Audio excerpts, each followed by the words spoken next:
Bagsak sa kamay ng batas ang top 1 most wanted person sa bayan ng Kawayan, Ilocos Sur na nahaharap sa kasong 3 counts of lascivious conduct. Sa bisa ng warrant of arrest, matagumpay siyang naaresto ng mga operatiba ng Kawayan Municipal Police Station bilang bahagi ng patuloy na kampanya ng PNP laban sa mga lumalabag sa karapatang pantao, lalo na sa kabataan. Police Master Sergeant Marvin J. Cromero, sa report. Nasado ng mga operatiba ng City of San Fernando PNP ang isang most wanted person sa barangay San Agustin, San Fernando, La Union.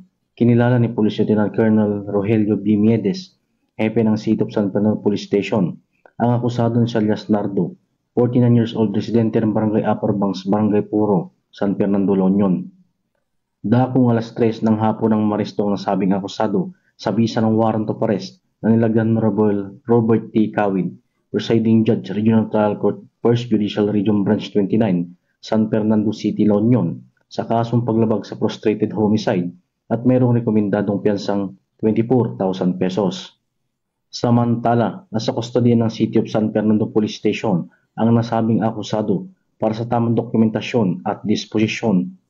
Ang tagumpay ng operasyon ay bunga ng magandang pagtutulungan ng mamamayan at ng pambansang pulisya para mas lalong mapalakas ang laban sa krimen tungo sa isang mapayapa at ligtas na bagong Pilipinas.